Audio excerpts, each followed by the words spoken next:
Chosen one, you didn't just go through something hard. You survived a test others never even saw. The kind of test that doesn't show up on a calendar, doesn't leave bruises people can point to, but it rewrites you from the inside. You kept showing up with a steady face while your chest carried a quiet weight.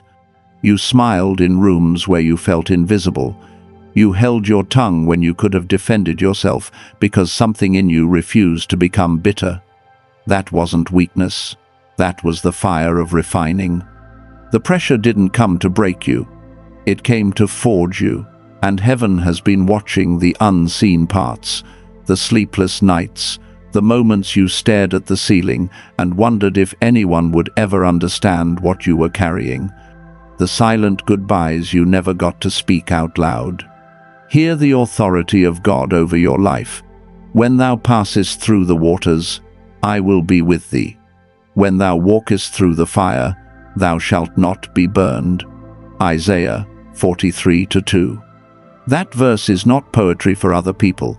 It is a witness statement over your story. Now, listen closely, because before I release what God showed me, I need you to make a small act of faith, not for me, for you. If you are ready to receive this shift, this victory, type 777 in the comments right now. Do it as an alignment with the divine frequency.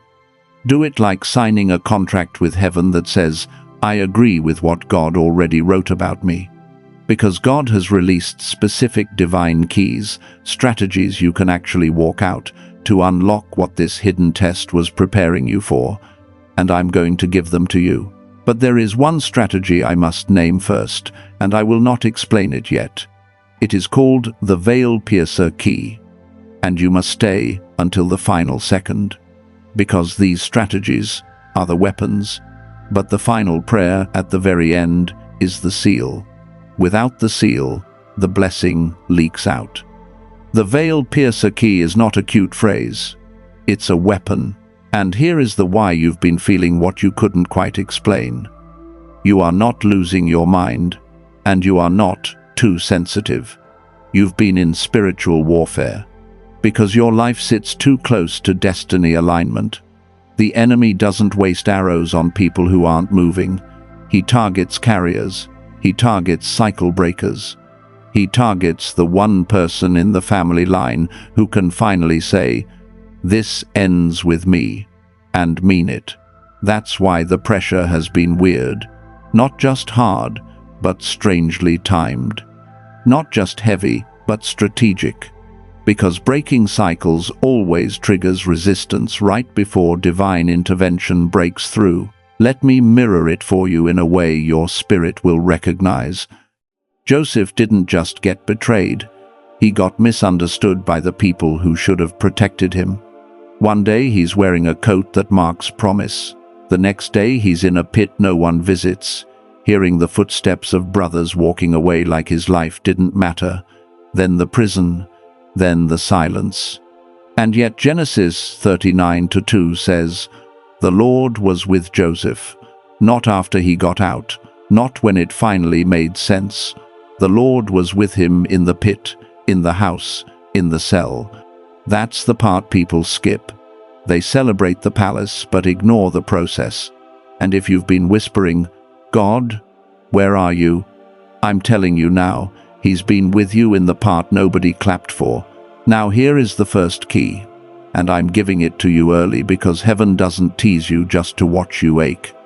The Veil Piercer Key is the protocol of holy awareness. It means you stop interpreting everything through emotion first, and you start interpreting it through revelation. You pierce the veil between what's happening around you and what's actually happening to you. Do this today, not someday. For the next 24 hours, every time you feel that sudden heaviness, that random irritation, that wave of discouragement that doesn't match your day, you pause and you ask one question out loud. What is this really attached to? Then you name it, not vaguely, specifically. This is intimidation. This is distraction.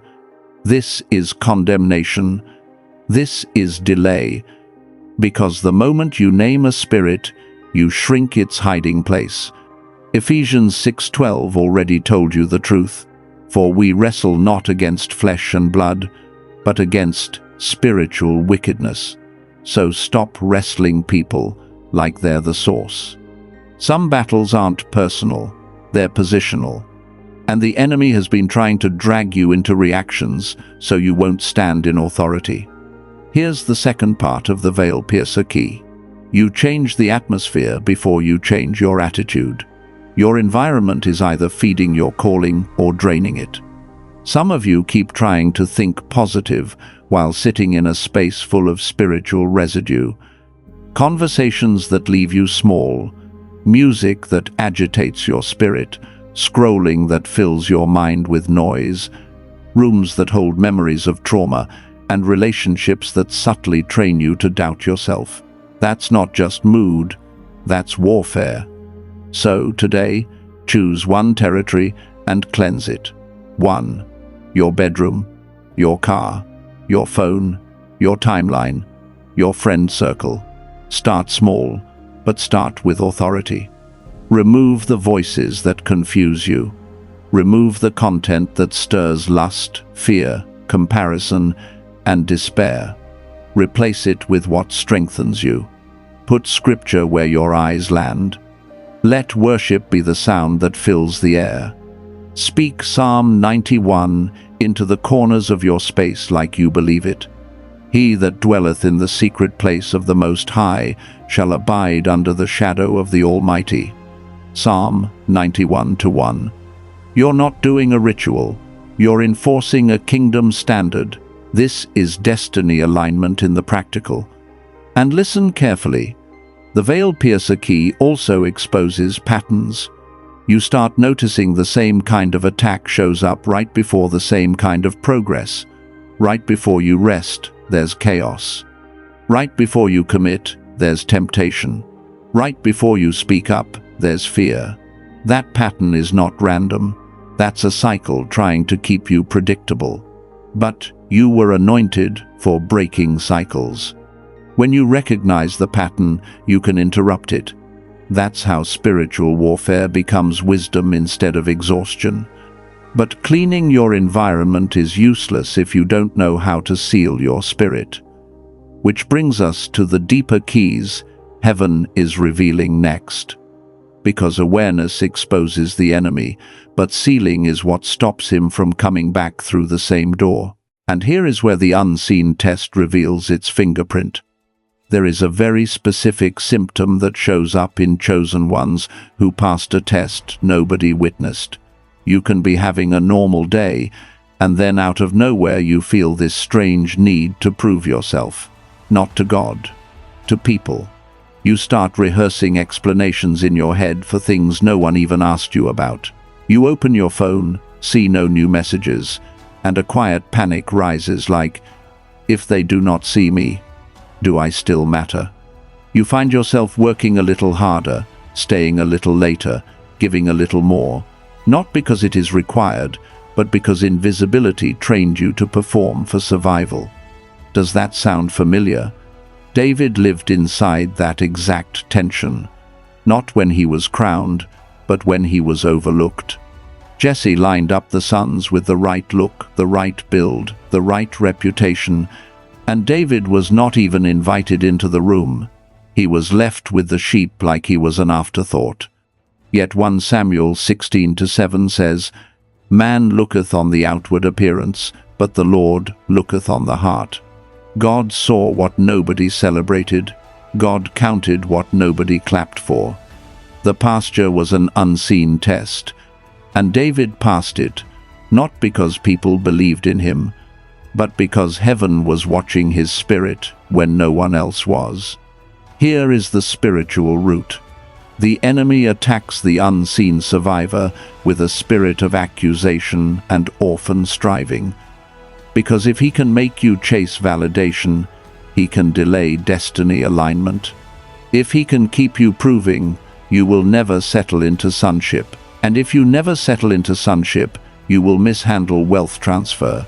You will tolerate counterfeit love, and you will repeat cycles you were born to break. This is spiritual warfare, and it is strategic, because your breakthrough is not just for you, it is for your bloodline. So, you need a protocol that retrains your spirit to live in the gaze of God, not the gaze of people. This is called the Unseen Witness Covenant. Do it today. Choose 1 hour in the next 24 hours where you do something righteous that nobody will ever know about. No announcement, no hinting, no posting, no explaining.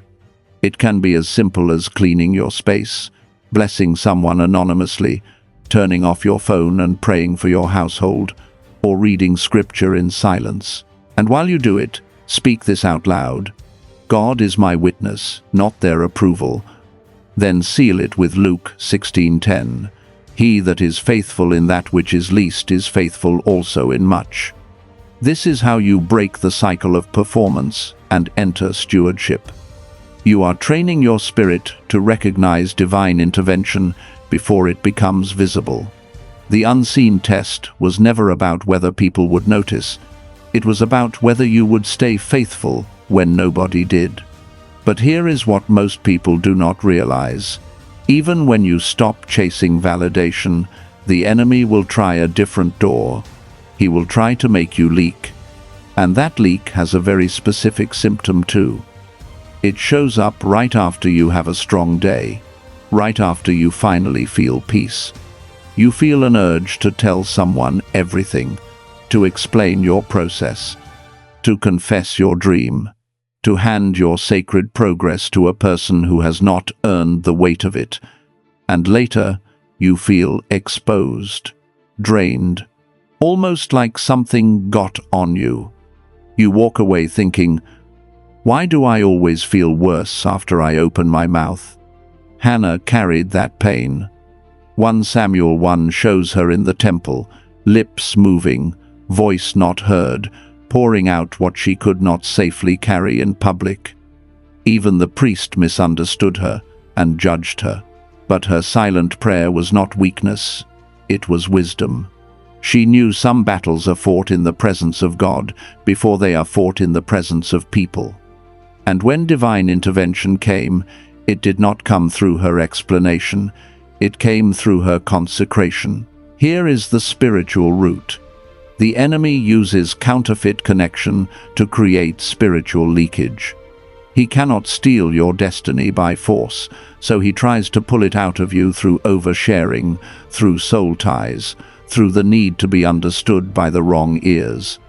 Because what God is building in secret is fragile in the wrong environment. Some people do not attack you with hatred, they attack you with curiosity. They ask questions that feel caring, but the spirit behind it is extraction. And if you keep handing out pieces of your heart just to feel seen, you will end up bonded to people who are not assigned to your future. That is how cycles repeat. That is how kingdom marriage gets delayed. That is how a chosen one stays spiritually entangled even after God tried to pull them forward. So heaven gives you a protocol that protects what you passed in secret. This is called the Revelation Vault Protocol. For the next 72 hours, practice holy containment. Do not explain your next move. Do not defend your healing. Do not announce your plans.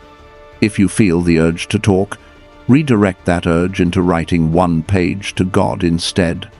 Then speak Matthew 6:6 over your life. When thou prayest, enter into thy closet, and thy Father which seeth in secret shall reward thee openly. And before you go to sleep each night, place your hand on your chest and say, I seal my spirit. I cancel unauthorized access. I break every soul tie formed through desperation, through loneliness, through the need to be chosen by people, in Jesus' name. Then imagine, by faith, a vault door closing over your calling. Because once you learn to contain what God is growing, you will be able to recognize the final sign that proves you truly passed the test others never even saw. And it is the one sign the enemy cannot counterfeit. It's the moment you stop flinching when honor finally finds you. Because here's a symptom almost nobody admits out loud. When someone finally recognizes you, when a door finally opens, you don't feel pure joy first. You feel suspicious. You wonder what they want. You reread the email 3 times like it might disappear. You catch yourself thinking, this can't be for me. Then, in the same week, you overwork, overgive, overprove, because peace feels unfamiliar and you don't trust quiet. You've felt that tension, haven't you? You are not alone. Mordecai lived in that exact paradox. He saved the king's life, and his reward didn't come on the same day as his obedience.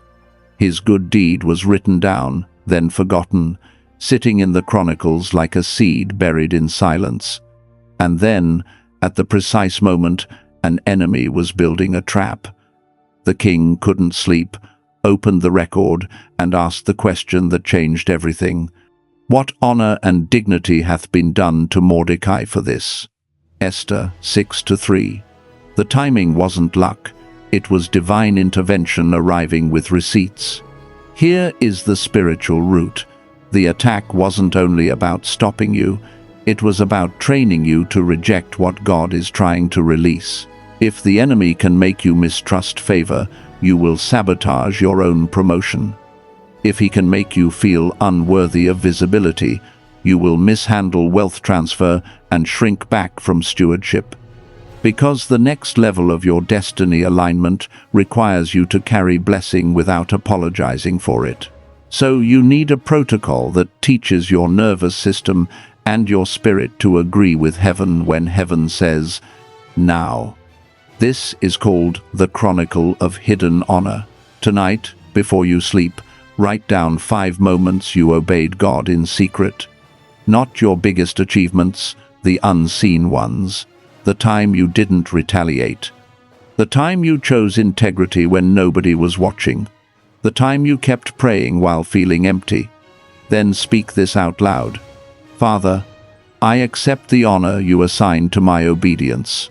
I will not argue with your timing. And seal it with Psalm 75:6-7. For promotion cometh neither from the east nor from the west, but God is the judge. When that old suspicion rises, you repeat one sentence. This is not a trap, it is a transfer. You are retraining your spirit to receive what you already paid for in the unseen. And once you start receiving without fear, the enemy will try a cleaner weapon. He will offer you a door that looks like relief, but costs you your future. Here's the symptom. You get an opportunity that feels almost right. A relationship that feels almost safe. A shortcut that feels like it would finally make the waiting stop. And your body exhales, like, finally. But later, in the quiet, something in you tightens. You can't fully pray about it without feeling pressure. You start negotiating with God, trying to talk yourself into it. And the scary part is, the offer isn't evil. It's just misaligned. Israel stood on the edge of promise and still got tested at the threshold. They saw the land, they heard the report, and fear tried to make them choose the familiar wilderness over the unknown inheritance. That's why Joshua and Caleb had to speak against the atmosphere, because a doorway is where spiritual warfare concentrates. Numbers 14 shows how quickly a people can abort a future when they interpret a moment through fear instead of faith. Here is the spiritual route. When you have passed unseen tests, you become eligible for covenant doors, kingdom marriage, and real assignment. So the enemy sends counterfeit covenant. A bond that feels intense, but pulls you out of peace. A partnership that looks profitable but corrupts stewardship. A connection that awakens old soul ties you thought you broke. Because if he can lock you into the wrong agreement, he doesn't have to fight you every day. The contract fights you for him. So heaven gives you a filter that operates before emotion, before history, before loneliness. This is called the threshold covenant filter. For the next 7 days, you do not say yes on the spot. Not to an opportunity, not to a relationship, not to a deal. You say one line, "I will answer after I pray." Then you apply the filter. Does it produce peace or does it produce pressure? Isaiah 30:21 says, "Thine ears shall hear a word behind thee, saying, This is the way, walk ye in it." Peace is not passivity, it is guidance. If it is God, it will not require you to betray your values, hide your faith, or rush past your discernment. And each night you speak, "I renounce every counterfeit covenant. I break every soul tie formed through urgency. I choose destiny alignment over relief." Because once you apply this filter, you will notice one final pattern that exposes who has been assigned to your next season and who has been sent to delay you. And the pattern usually doesn't show up as an obvious attack. It shows up as an invitation. Here's the symptom. The moment you start walking in peace, the moment you finally commit to your healing, people who have not checked on you in months suddenly want access. They want a meeting. They want a call. They want a favor. They want you to explain yourself. And the request sounds harmless, even flattering, but the timing is always suspicious. It hits right when you plan to pray, right when you plan to rest, right when you promised yourself you would stay focused. Then you feel that old guilt rise up, like you owe them your energy just to prove you're still good. You've felt that pull, haven't you? You are not alone. Nehemiah faced this too. He was rebuilding what the enemy wanted to keep in ruins, and his opposition didn't only threaten him with violence, they tried to lure him into distraction. They sent a message, "Come meet with us. Come talk. Come explain." Nehemiah 6:3 records his answer. "I am doing a great work, so that I cannot come down." That wasn't arrogance. That was discernment. He understood that some meetings are not opportunities, they are detours disguised as peace offerings. Here is the spiritual root. When you passed an unseen test, you became a threat to systems that benefited from your exhaustion. So the enemy sends time thieves, not always troublemakers. People who feel familiar, people who pull at your compassion, people who only want access when your destiny alignment becomes visible. Because if they can't stop your calling, they will try to slow your construction. This is spiritual warfare with a calendar. It is strategic delay. And delay is dangerous because it quietly drains stewardship. It makes wealth transfer feel heavy. It makes kingdom marriage feel far away. It makes breaking cycles feel impossible, because you never get enough uninterrupted time to become who God is forming. So you need a protocol that doesn't just protect your heart, it protects your schedule like it's sacred ground. This is called the come down test. When a request comes in, you do not answer with emotion, you answer with the test. Ask 3 questions and write the answers down if you have to. 1. Does this pull me down from what God told me to build? 2. Does this request produce peace or pressure? 3. If I say yes, what holy thing will I have to sacrifice in the next 24 hours? Then you do one physical action that trains your spirit to obey. Stand up, take one step back, and say out loud, "I cannot come down, not because I'm better, but because my assignment is holy." Seal it with Proverbs 4:23, "Keep thy heart with all diligence, for out of it are the issues of life." If the request is from God, it can survive patience. If it is from distraction, it will demand urgency. That is how you audit access without hatred. That is how you recognize who is assigned and who is sent. And if you are ready to stop apologizing for your boundaries, type 777 inches the comments right now to confuse the enemy watching you and to mark your calendar as consecrated territory. Now, when you start passing the come down test, something else happens, and this part catches chosen ones off guard. The noise gets quieter, the invitations slow, the old attachments back away. And in that quiet, another symptom rises, a strange loneliness that makes you question your own discernment. You look around and realize you have fewer conversations, fewer messages, fewer familiar comforts. Then the temptation whispers, maybe you were too strict. Maybe you're overreacting. Maybe you should go back. You can feel yourself reaching for the old circle, not because it was healthy, but because it was familiar. Does that sound familiar? There is a story of a man who finally stopped being everyone's emergency contact. He stopped responding to late-night calls that always ended with him drained. He stopped funding people's chaos. For the first week, he felt strong.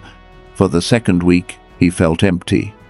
He sat on his couch with the kind of silence that makes you hear your own thoughts.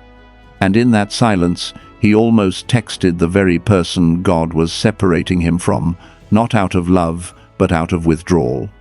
Then he remembered how many times he prayed for peace, and how peace always arrived with space.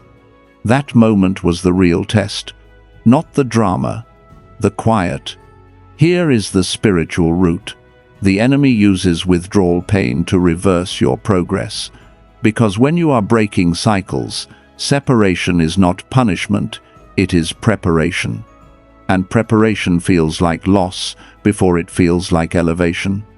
The enemy knows that if he can make you panic in the quiet, you will reattach to the very soul ties you asked God to break. You will choose counterfeit comfort over covenant formation. You will rush into a relationship just to fill the silence and call it kingdom marriage, when it is really a fear contract. He doesn't need to destroy you, he just needs to keep you from staying alone long enough to hear divine instruction. So heaven gives you a protocol for the quiet, not to make you isolated, but to make you installed. This is called the Sacred Interval Protocol. For the next 3 days, treat your quiet like a sanctuary. Each morning, before you touch your phone, place both feet on the floor and whisper, "Father, calibrate me." Then read one passage out loud that recenters your identity, even if you don't feel it yet. Start with Psalm 23:1. "The Lord is my shepherd, I shall not want." Then do one deliberate act of stewardship that proves you are building a new life, not just surviving an old one. Clean one space, organize one bill, prepare one healthy meal, write one plan. That is not just productivity, it is destiny alignment in the natural. And at night, do one sealing phrase before sleep. "I bless the separation that protects my future. I reject every counterfeit comfort. I receive divine intervention in the quiet." If loneliness flares, do not text your past. Put your hand over your heart and say, "This silence is not abandonment. This silence is installation." Because once you stop running from the quiet, you will begin to see the hidden signature God left on your unseen test, and it will expose the next door that's about to open for you. But right before that door swings, there's a symptom that only people who passed hidden tests will recognize. It's not fear like a scream. It's fear like a whisper. You're finally steady, finally clear, and then you start doing strange little things that make no sense. You accidentally sleep through the alarm on the morning you swore you'd show up early. You delay the one email that could change everything. You pick a fight over something small right when peace was settling in. You get that tight feeling in your chest when the blessing starts looking real, and suddenly you feel the urge to ruin it first, so at least you can say you chose the ending. That's the unseen test echoing in your nervous system. And it's exhausting, because you can't explain it to anyone without sounding ungrateful. Does that sound familiar? You are not alone. Peter felt this too. He literally stepped into the impossible, walking toward Jesus on water, and the moment he noticed the wind, he started sinking. Not because the calling wasn't real, but because his focus shifted at the threshold. Matthew 14:30 shows the pattern. He saw the storm, and fear grabbed him. But watch the mercy of divine intervention. Because Jesus didn't lecture him from the shore, he reached into the water and pulled him up. The lesson is not that you will never feel the wind. The lesson is that you must not let the wind become your God. Here is the spiritual root. The enemy knows he can't stop what God has already approved, so he tries to trigger a pre-blessing destabilization. It's a strategic attack designed to make you misstep at the exact moment destiny alignment is arriving. Because chosen ones who survived invisible battles can start expecting pain as normal, and when peace comes, it feels suspicious. That's how cycles repeat. Not through evil plans, but through unmanaged thresholds. So heaven gives you a protocol to stabilize your spirit at the doorway, so you don't bleed out your breakthrough through one impulsive moment. This is called the wind check covenant. When you feel that sudden urge to sabotage, you do one physical action immediately. Stop moving for 10 seconds. Put your hand on your stomach, inhale slowly, and say out loud, "I do not make decisions under wind." Then you name what's happening. This is a threshold attack. This is spiritual warfare trying to steal my steadiness. And you do one direct instruction that locks you back into stewardship. You delay every emotional decision for 24 hours. No quitting, no texting the ex, no canceling the appointment, no dramatic speeches. You move only by assignment. Seal it with 2 Timothy 1-7. For God hath not given us the spirit of fear, but of power, and of love, and of a sound mind.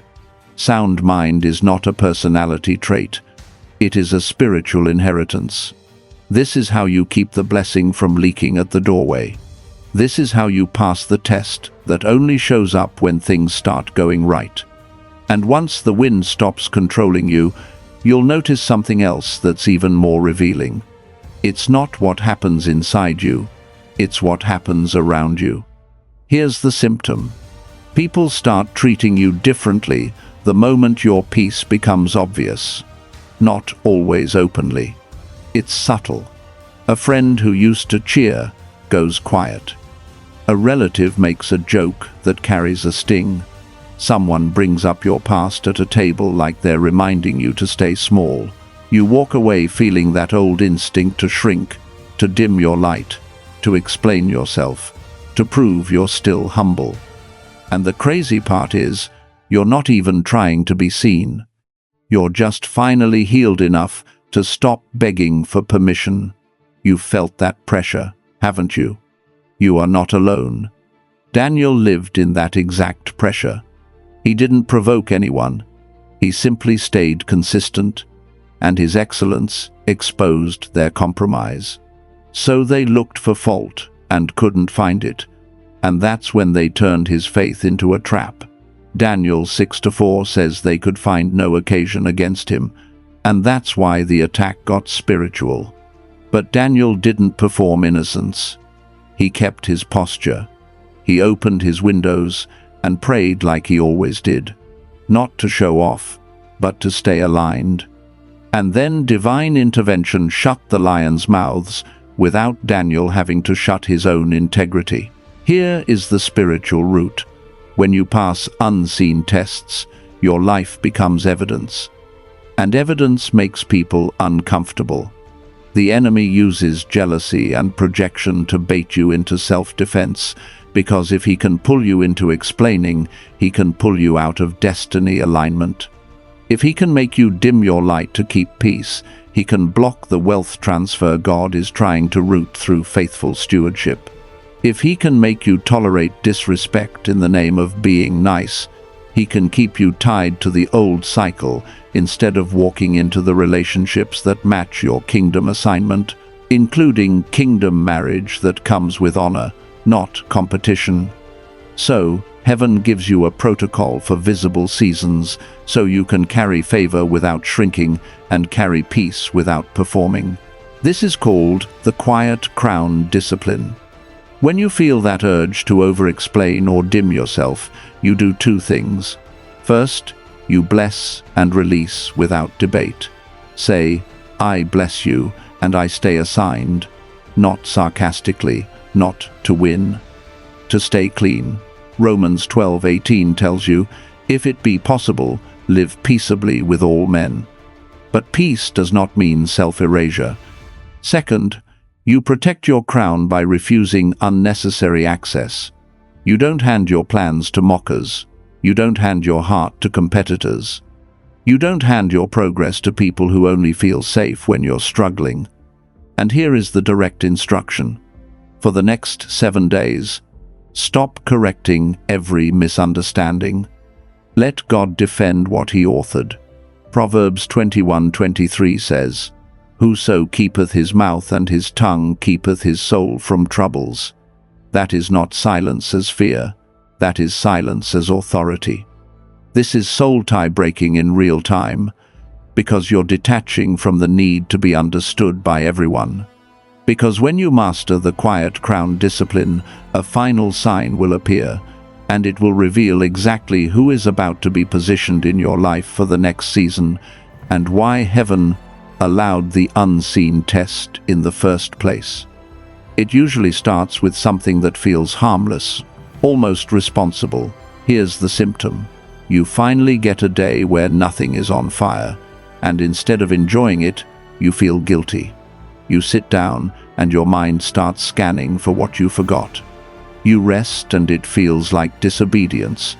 You try to breathe, and you hear an inner voice saying, if you're not struggling, you're not growing. So you create busyness just to feel safe again. You clean something that isn't dirty. You open work just to check one thing. You volunteer for another burden because peace feels unfamiliar. You're not lazy. You're conditioned, and the unseen test trained you to equate pressure with purpose. Does that sound familiar? You are not alone. Israel faced a test like this in the wilderness. Manna fell daily, and it was heaven's way of teaching trust, one sunrise at a time. But some people tried to store more than they were told because they couldn't believe provision would return tomorrow. Exodus 16:20 says what they hoarded spoiled. Not because God was cruel, but because the lesson was spiritual. Don't clutch what God promised to renew. Trust is a form of stewardship. The invisible test wasn't just hunger. It was whether they could stop living like orphans and start living like sons. Here is the spiritual root.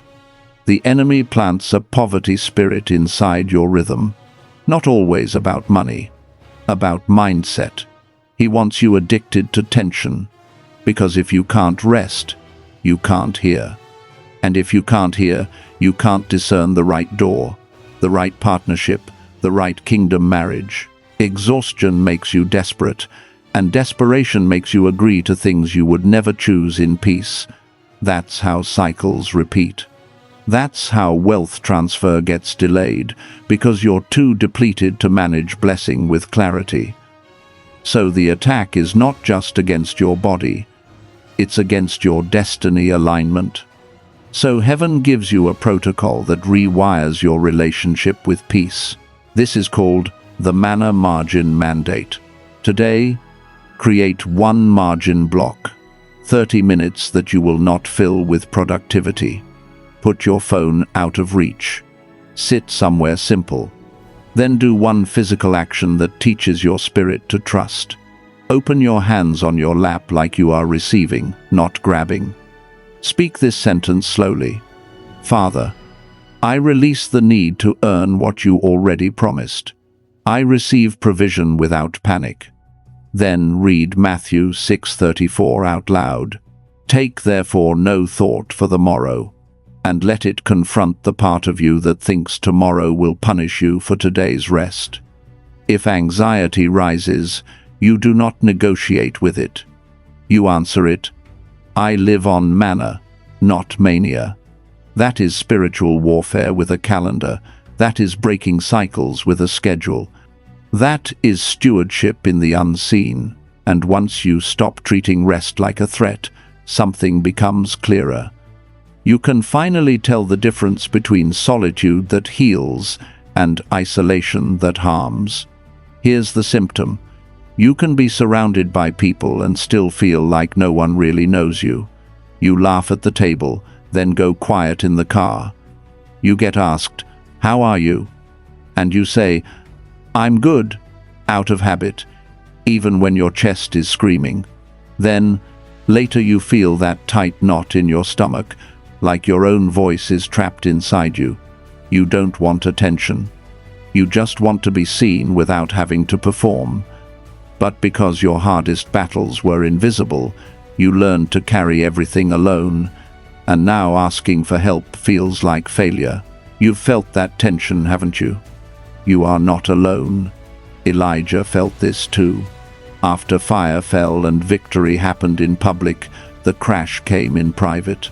He sat under a broom tree and said he'd had enough. 1 Kings 19:4 shows the honesty of it. But notice what divine intervention looked like. God didn't shame him for being tired. God fed him. God let him sleep. God sent an angel with instruction. And then God spoke. Not in the wind, not in the earthquake, not in the fire, but in a still, small voice. The story proves something. Even strong prophets can get isolated, and isolation will make you forget what God already did. Here is the spiritual root.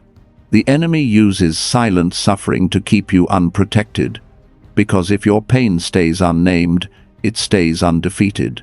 If your needs stay hidden, the right helpers can't find you. And if the right helpers can't find you, you can get pulled into counterfeit connections just to stop feeling alone, and that's where soul tie breaking becomes necessary later. This is spiritual warfare through secrecy, not holy secrecy like protection, harmful secrecy like shame. The attack isn't only to hurt you, it's to cut off the relationships that would reinforce destiny alignment, including covenant friendships and kingdom marriage that comes with covering, not confusion. So heaven gives you a protocol that activates the right witness without throwing pearls to the wrong crowd. This is called the assigned witness signal. Within the next 24 hours, choose one person who has shown consistency, not curiosity. 1. Then send a simple message that is only 1 sentence long, not a paragraph, not a life story. 1 sentence. Say, I'm carrying more than I've said, and I need prayer and covering. That's it. Then you speak Ecclesiastes 4:9-10 over your life. 2 are better than 1, for if they fall, the one will lift up his fellow. After you send it, do a physical seal. Place your hand on your throat and say, I break agreement with silent suffering. I invite righteous covering. I reject counterfeit comfort. If fear rises, you remind your spirit. Asking for help is not weakness, it is wisdom. This is stewardship of your soul. This is breaking cycles through humility. This is how divine intervention finds you through the hands God already assigned. Because when you activate the right witness, you're going to notice a very specific sign in the next stretch of days, and it will reveal who has been watching your unseen test from the shadows and who heaven is about to expose in the light. Because once you invite righteous covering, watchers start getting uncomfortable, and that discomfort has a tell. Here's the symptom. Certain people suddenly start orbiting your life without actually supporting it. They don't ask how you're doing, they ask what you're doing. They remember details you never told them directly. They show up in your notifications more than your prayer life ever showed up in their concern. They accidentally repeat your ideas like they were theirs. They ask innocent-sounding questions that leave you feeling strangely uncovered afterward, like you just handed away something sacred without meaning to. You've noticed that pattern, haven't you? You are not alone. Saul did this to David. At first it looked like leadership. Then it turned into monitoring. 1 Samuel 18 says Saul eyed David from that day forward, not because David was arrogant, but because favor exposes insecurity. David was serving, winning battles, staying humble, and still the gaze followed him. That story is evidence. Sometimes the threat isn't a punch, it's a stare. Not because you're paranoid, but because spiritual warfare often begins with observation before it becomes opposition. Here is the spiritual root. There is a monitoring spirit that tracks what it can't control. It watches your rhythm, your relationships, your open doors, your weak moments, because your destiny alignment is close enough to be felt in the atmosphere. When you passed a test others never even saw, you stepped into a level of authority that makes hidden agendas surface. And the enemy would rather study you than fight you, because information can become manipulation if you keep offering it freely. This is how cycles repeat, not through open attacks, but through quiet access. So heaven gives you a protocol for information, because revelation is weight, and weight must be handled with stewardship. This is called the Unseen Gatekeeper Protocol. Do this today. Take a blank page and draw 3 circles. In the smallest circle, write the names of the few people who have proven consistency, prayer, and discretion. Not charisma, not history. Fruit. In the second circle, write the names of people you can be friendly with, but not vulnerable with. In the third circle, write public, meaning what anyone can know. Then make one decision. Your next move, your next prayer request, your next open door. Does not leave circle 1 until it becomes a testimony. That's not secrecy out of fear. That's wisdom in spiritual warfare. Seal it with Proverbs 4:23. Keep thy heart with all diligence. Then speak this out loud. Father, I revoke unauthorized access. I seal my plans until you confirm the timing. I release divine intervention to expose what's hidden and protect what's holy.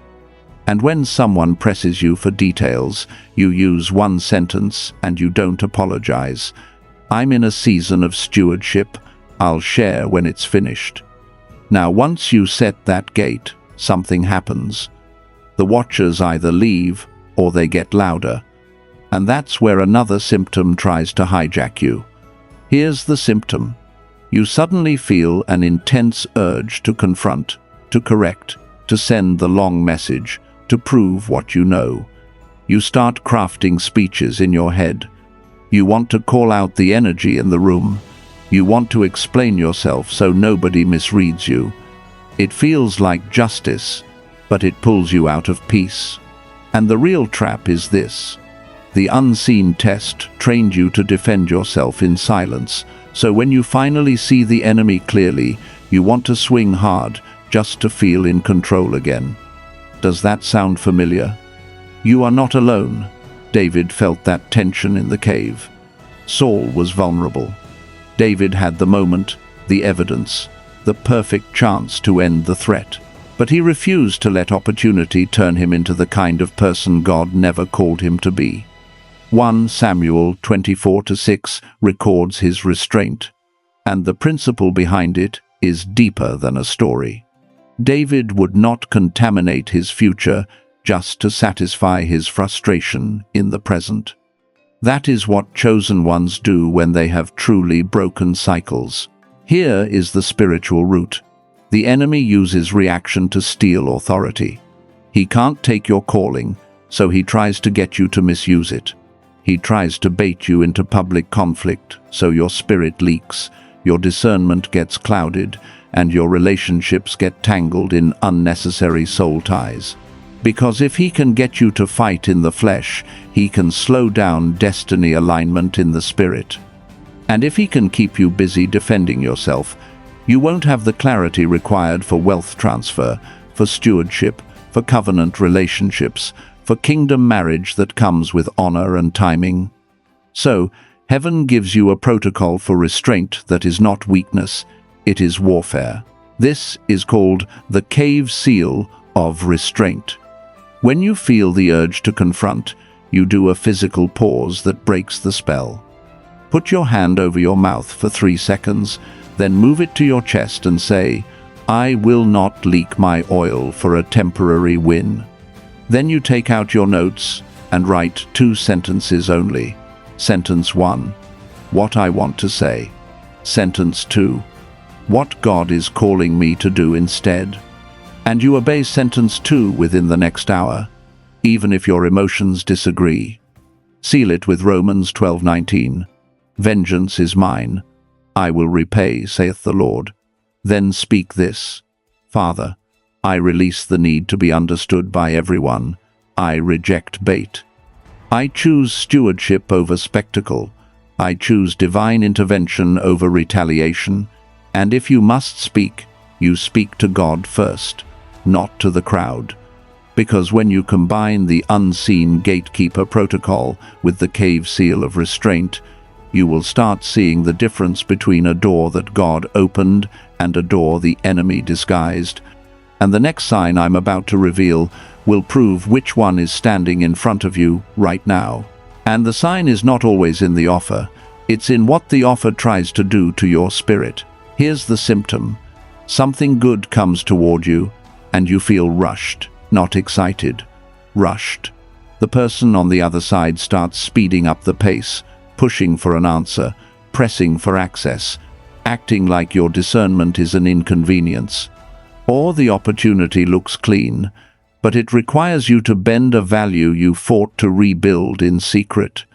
You hear yourself thinking, maybe this is my chance, and at the same time, your peace starts coughing.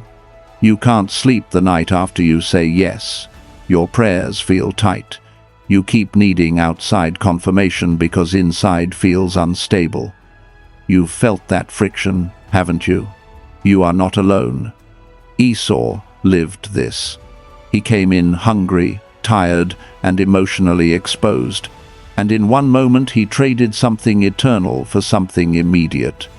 Genesis 25-33:3-4 shows the exchange. And it's not just about food, it's about a threshold decision made under pressure. He didn't lose his birthright because he was evil. He lost it because he was rushed, depleted, and disconnected from the weight of what he carried. Here is the spiritual root. Counterfeit acceleration is a tactic of spiritual warfare. When you pass an unseen test, you become eligible for new territory, and the enemy's fastest move is to offer you a shortcut that costs you your inheritance.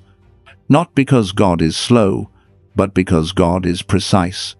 The enemy wants you to choose urgency over destiny, alignment, chemistry over covenant, relief over stewardship. That's how cycles repeat. That's how wealth transfer gets diverted. That's how kingdom marriage gets delayed, because you bonded to the wrong rhythm and called it provision. So heaven gives you a protocol that exposes any door that needs you to betray peace in order to enter. This is called the double witness door test. Do this the moment you're pressured. Take a sheet of paper and write 2 columns. Column 1, price. Column 2, fruit. Under price, write what this door requires from your time, your values, your body, your faith, your boundaries. Under fruit, write what it produces in you within 24 hours. Peace or pressure, clarity or confusion, humility or ego, alignment or anxiety. Then speak this out loud before you answer anyone. If it's God, it will withstand prayer. If it's a trap, it will demand speed. Seal it with James 3:17. The wisdom that is from above is first pure, then peaceable. If the door is pushing you to compromise purity or peace, it's not a blessing, it's bait. And your direct instruction is this: delay your yes by 1 full day and spend 10 minutes in quiet prayer, asking one question only. Father, is this a door or a detour? Let the double witness come. Scripture and peace. When both agree, you step. When they argue, you wait. And when you start walking through the right doors, another test appears that almost feels unfair. It's not an attack from outside, it's a reflex from inside. Here's the symptom. The moment someone healthy shows up, you start scanning for danger. Someone honors you, and you suspect manipulation. Someone is consistent, and you feel bored, because your nervous system learned to call chaos love. Someone offers real covering, and you feel exposed, because you're used to being the strong one. You start pulling back, going quiet, forgetting to reply, finding reasons to stay alone even though you prayed for covenant. And later you sit with that familiar ache and tell yourself, it's safer this way. Does that sound familiar? You are not alone. Ruth faced a version of this in reverse. She had every reason to close her heart after loss. She could have returned to what was familiar, even if it was empty. But she chose covenant over comfort. Ruth 1:16 carries her decision, and it's not romance, it's alignment. She attached herself to a God story, not just a person. And that one choice repositioned her life into lineage, into redemption, into a future she could not see from the place of grief. Divine intervention didn't only meet her in a miracle, it met her in a relationship decision. Here is the spiritual root. After unseen tests, the enemy tries to keep you independent as an identity. Not healthy independence, hardened independence. Because hardened independence blocks the very connections God uses for destiny alignment. Covenant friendships, righteous mentorship, kingdom marriage, and even the partnerships required for stewardship and wealth transfer. If he can make you reject safe people, you will keep repeating the cycle of carrying everything alone, and when you finally break, you'll reach for counterfeit comfort and form new soul ties you later have to break. So heaven gives you a protocol that retrains your discernment to recognize safety, not just survive danger. This is called the Covenant Compatibility Scan. For the next 7 days, when someone enters your space, don't ask first, do they like me? Ask 3 questions in prayer. 1. Do I feel more like myself with them? Or do I feel like I have to perform? 2. Do they pull me toward God and stewardship? Or do they pull me toward gossip and impulse? 3. After I talk to them, do I have more peace? Or do I have more confusion? Then take one direct action. Choose one small act of receiving that doesn't cost you your boundaries. It could be accepting prayer, accepting help with one task, accepting a simple invitation, or allowing someone to know one true sentence about your life. Not everything, one sentence. And you speak this as you do it. I break cycles of isolation. I receive what God sends without fear. I reject counterfeit bonds and welcome covenant. Seal it with Proverbs 18:24. There is a friend that sticketh closer than a brother. That scripture is not a quote, it's a map. Your destiny alignment includes people, and your healing includes learning how to let the right ones stay. Because when you pass this compatibility scan, one final indicator will rise that tells you exactly what season you're stepping into next, and it will confirm why the test was hidden in the first place. Now, come closer. Place one hand over your heart, and if you can, close your eyes for a moment. Let your shoulders drop. unclench your jaw. Breathe in slow and breathe out slower. You are not rushing this. This is holy. El Roi, God who sees. You saw the test they passed that nobody noticed. You saw the tears they swallowed.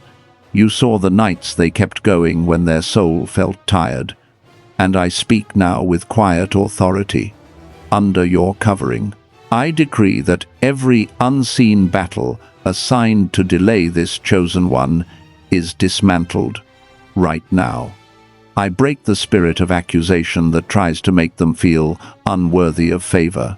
I break the pattern of sabotage at the threshold, the sudden urge to ruin what you are building. I break the cycle of isolation that makes them carry everything alone. I break every counterfeit covenant, every rushed door, every bond formed through fear, loneliness, or urgency. I cancel unauthorized access, every monitoring spirit, every jealous gaze, every hidden agenda that has been studying them from the shadows. Lord of hosts, release divine intervention. Let what was hidden become protected.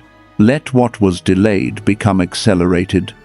The right way, with peace. Let destiny alignment settle into their bones, not as a feeling, but as a decision. I decree that their mind is sound, their spirit is sealed, their home is covered, their calendar is consecrated, their yes is guarded, their no is holy, their heart is no longer available for extraction. And Father, where there has been loss, I decree restoration with wisdom. Where there has been confusion, I decree clarity that cannot be argued with. Where there has been heartbreak, I decree clean love, covenant love, the kind that honors, covers, and builds. Where there has been financial strain and fear, I decree stewardship and righteous provision, and I speak wealth transfer with clean hands and a clean heart. Where there has been generational bondage, I decree breaking cycles, not halfway, not temporarily, completely. I seal their environment. I seal their words. I seal their sleep. I seal their next 7 days. No more leaking. No more bleeding out in conversations that were never assigned. No more shrinking to make others comfortable. No more explaining what you already approved. I decree that the door you opened will remain open, and the door you did not open will lose its power to seduce. I decree that the right people will recognize them, and the wrong people will be revealed without drama. I decree courage without loudness, and authority without striving. Now, breathe in again, and as you breathe out, receive this. It is done. It is sealed. Amen. And if you feel led to mark this turning point, you can use Super Thanks as a stone of remembrance. Not a payment, a marker. A quiet altar that says, "Heaven witnessed this moment, and I will not go back." You are walking into your destiny, and God is moving.